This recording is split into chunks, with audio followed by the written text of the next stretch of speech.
I worked as a deputy sheriff in a large rural county in Oklahoma a few years ago and experienced something one night that to this day gives me the chills when I think about it, and it set a course for events that would change my life forever. I've locked it away deep in my mind since then, but this weekend I was going through a box of old cords and electronics I have, and when I saw that old digital camera laying there, it all came flooding back.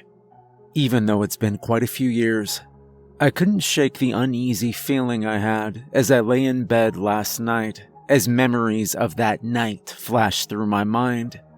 During the time of this event, I lived with two roommates, and one of them was about to get married to a friend of mine from high school.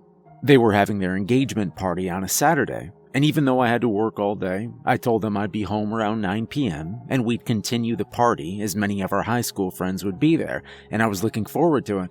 Even my ex-girlfriend Andrea from high school was going to be there, and I was really hoping for a rekindle of romance between us. That Saturday was pretty uneventful work-wise, and the excitement was growing, seeing I had only 2 hours left on my shift, and couldn't wait to get off and get back to the house. Dispatch called me on the radio, and wanted to know if I could head to a town in the northwest part of our county on a trouble unknown call. The dispatcher asked that I call in on my phone, for she had more info she wanted to speak to me about. I said 10-4, called in, and the dispatcher said this is going to sound very weird, but a woman called from a house near this town I was responding to, and was saying a helicopter was flying around her house, shining its spotlight into her windows.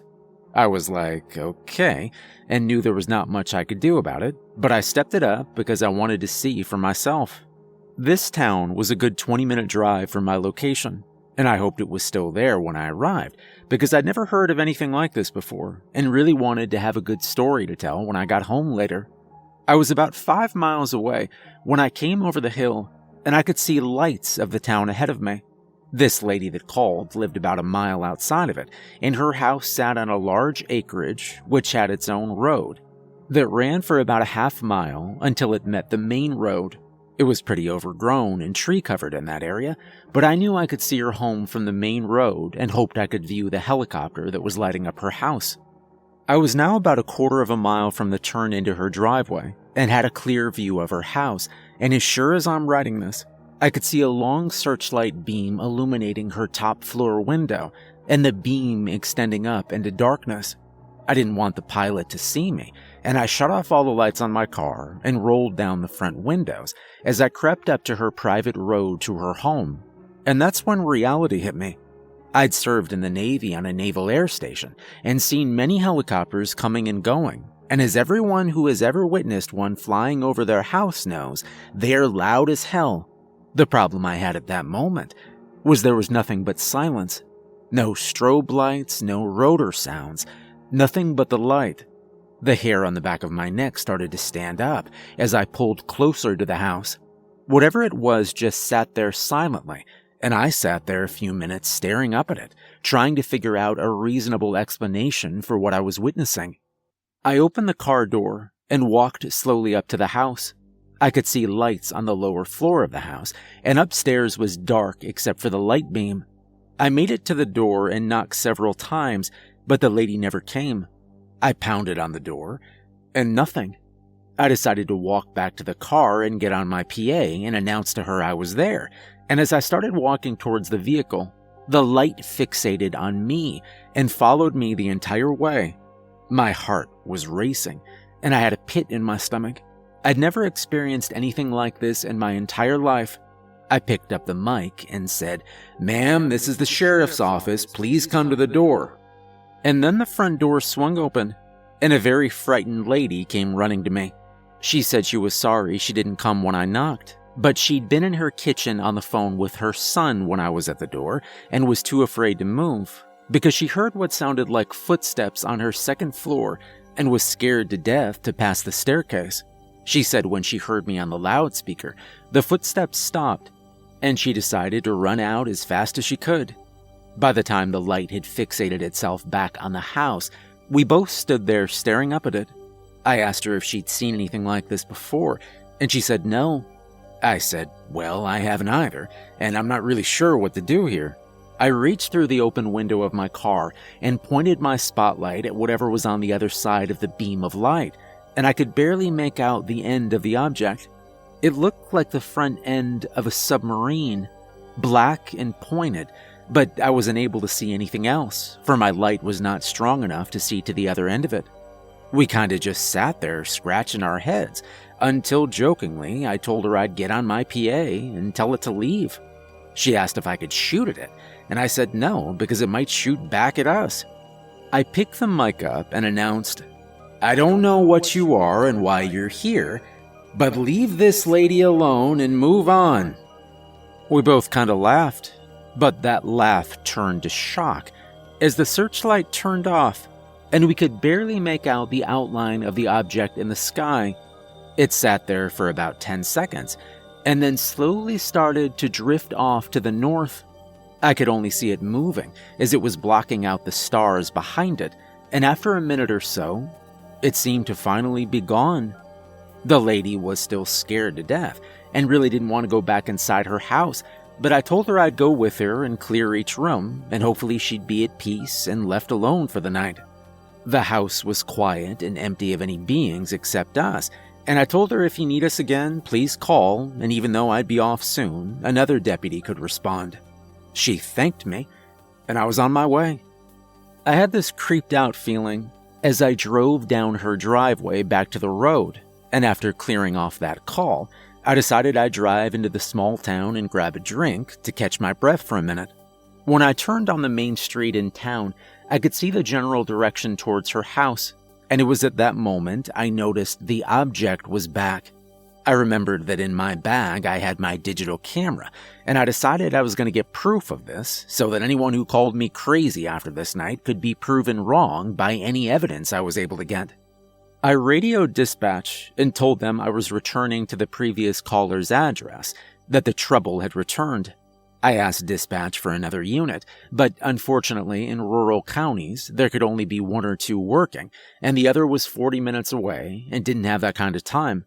I hauled ass back to the road in front of the lady's house, and as I came up to the spot before her driveway, I could see the light again plain as day illuminating her house.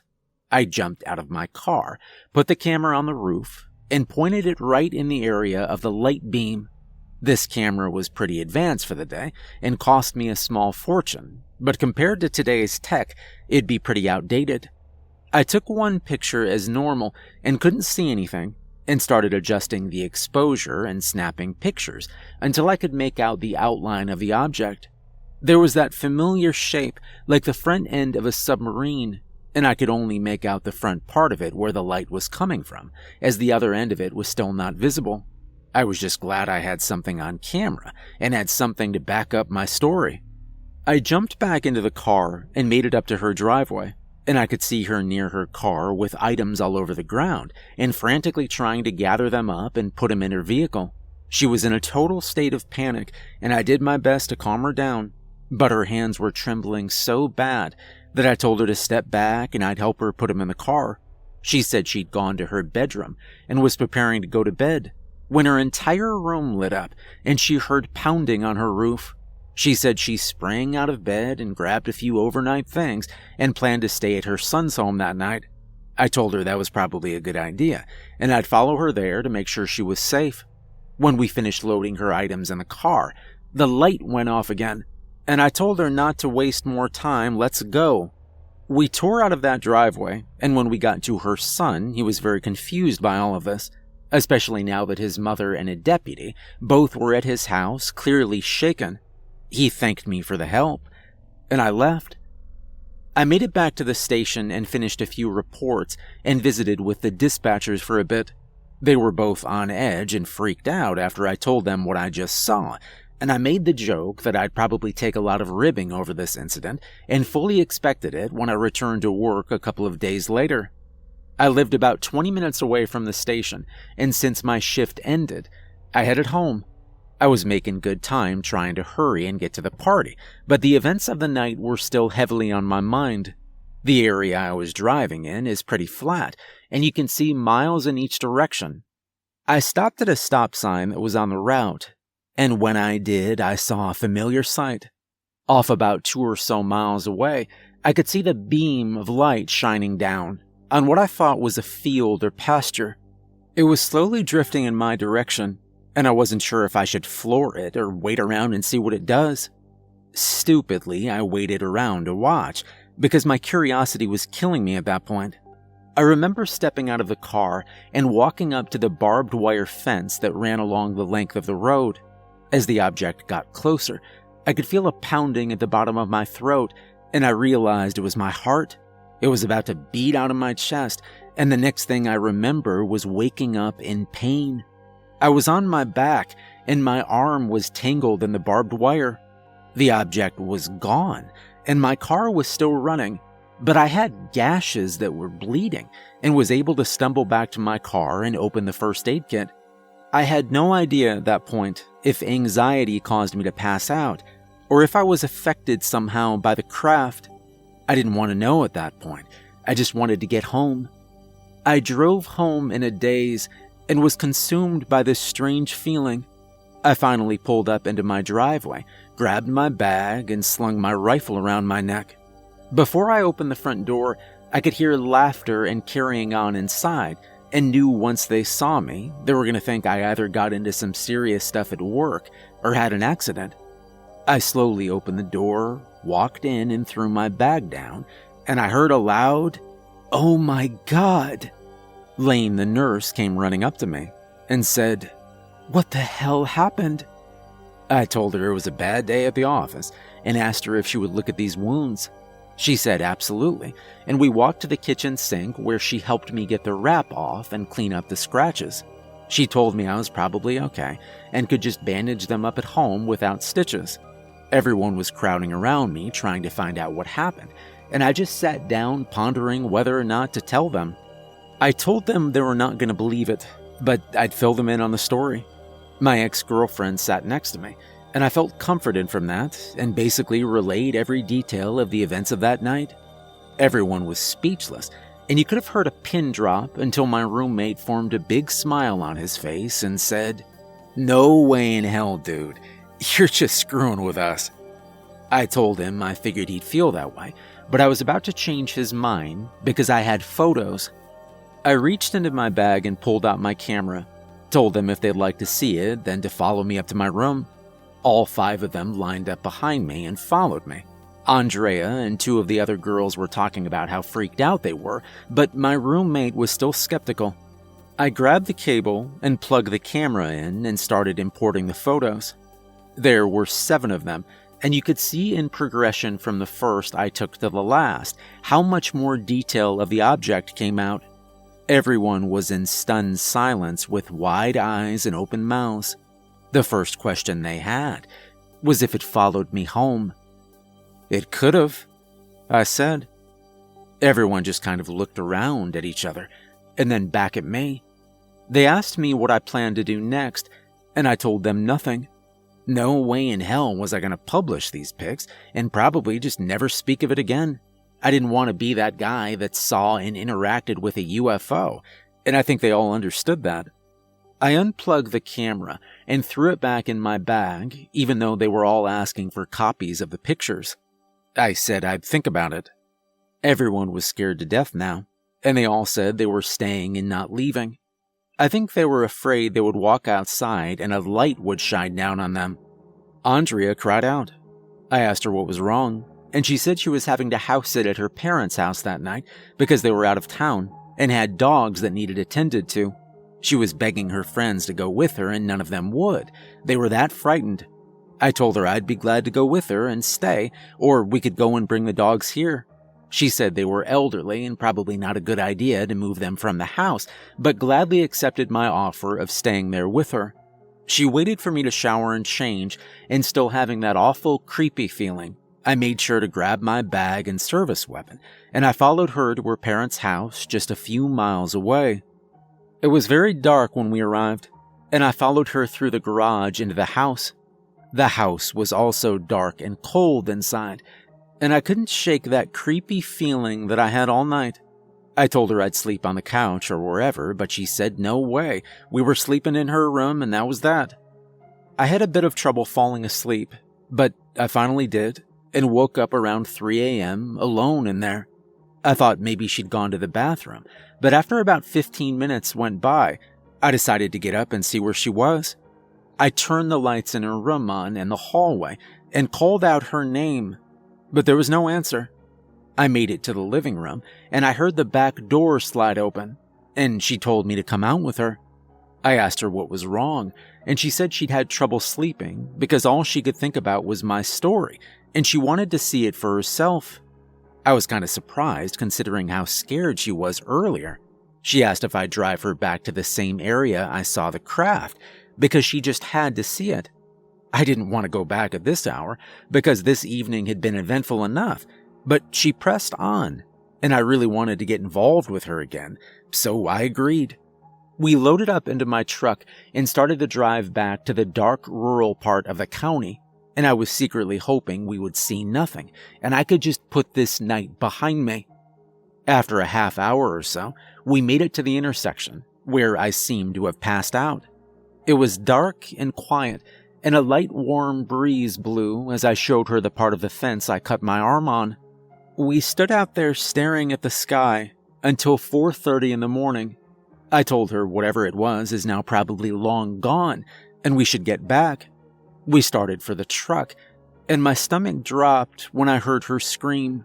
She was pointing towards a large open field where I looked, and I saw 3 bluish lights moving above the dirt. They were circling each other in a quick motion about 100 yards away from us, and moving right at us. I told her I didn't like this and we needed to go now, and before we could turn to make it back to the truck, the entire area was lit up in a bright, blinding light and what sounded like thunder. I don't remember much after that, except waking up sitting in my truck with her next to me. The sun was now up, and the clock showed 6:55 a.m. We sat there for a few minutes in silence looking around, wondering what happened during the last 2 hours. She asked if I'd take her back home, and I said yes, because I was exhausted, and I felt like I'd just been hit by a truck. I just wanted to get home and sleep. It was all I could think about. I drove her to her parents' house and had to wake her up when we arrived. She got out of the truck and looked at me, hoping I had some kind of answer, but I didn't. We both agreed to meet up at lunchtime and try to make sense of all of it. I drove home in a daze and pulled into the driveway to see an unfamiliar vehicle and my patrol car gone. And this is where things got really strange. I stepped out of the truck and looked around, thinking my roommate might have moved the car to the street, but it was nowhere to be found. It might have been very unlike him, because he knew he was not allowed to drive it, and he certainly wouldn't have moved it without telling me first. I walked to the front door, and my key wouldn't work after trying several times. I banged on the door to try to wake up my roommates, and I was surprised when a man I'd never seen before flung open the door, demanding to know why I was on his porch so early in the morning. I asked what the hell he was doing in my house, and he had this dumbfounded look on his face. He asked if I'd been drinking, because he'd lived here for the last 15 years, and if I didn't leave, he was going to call the police. I told him he was on my property, and I pulled out my wallet to show him my badge and ID. I'm a Summit County deputy, I explained, and he asked where that was. I told him the county we were in now. He just laughed and said I must be in the wrong state, told me to lay off the drugs and alcohol and to get the hell off his property. I walked back to the truck to make sure I was at the right house. Sure enough, I was, but things were different. The paint color of the house had changed, and the front yard had much different landscaping. I grabbed my cell phone and tried calling my roommates, but the person on the other end told me I had the wrong number. I tried calling my other roommate, and there was no answer. A man I'd never seen before came out of my neighbor's house with 2 kids who looked like they were leaving for church service. What the hell is going on, I thought. I immediately thought of my ex-girlfriend. I raced back to her parents' house to find her standing on the sidewalk up the street from her house, crying. She told me her key wouldn't work, nor would the garage door code, and when she tried to open the window in her bedroom, she heard a child scream. She said a man came out of the front door with a pistol and told her to get off his damn property before he called the police. She told him it was her parents' house, and he looked at her like she was crazy. She said she looked through the windows on the garage door, and her car wasn't there. I told her to get in the truck, and we'd figure this out. I explained to her that I had the same experience. The roommates were gone, and a different family was living in my house. We tried calling everyone we knew, only to find wrong numbers, or numbers that didn't exist at all. I called the sheriff's office in hopes someone familiar would answer, but unfortunately was told no deputy by my name worked there. We drove around a bit, not knowing what to do, and from working in law enforcement, I knew if I'd gone to the police and explained what had happened to us, they'd think I was crazy. At that point, we both realized we were alone in a strange but familiar place with nothing, and she started crying. I tried my best to console her, but I too was barely hanging on. We both knew in the back of our heads what had caused this, and we both were hoping it was just a bad dream, and we'd wake up back in our world. But it never happened. It's been 15 years now in this existence, and we had to start from scratch. As the years went by, we would notice many things were the same here, but also some were different, such as businesses and brand names. We used to drive around at night in the country, hoping the craft would come back and take us home, but we never saw it again. All of the proof of the training, studying, and hard work that got us to our positions and our old lives was gone. We stayed together, and we ended up marrying each other, surviving the best we could with what little we had, and with time built ourselves back up, and we're raising a family now. Life was difficult for many years having to start over, but we did it, and I had almost completely put it out of my mind when I decided to clean out a closet this weekend and open that old box of electronics and saw that digital camera. I didn't say anything to her because this has all been hard enough on her, and it was just a couple of years ago that she stopped waking up crying in the night. I just sat there, and I thought many times over whether to connect this old camera and see if the pictures are still there, but I haven't had the nerve to try it yet. I just really miss my friends and family.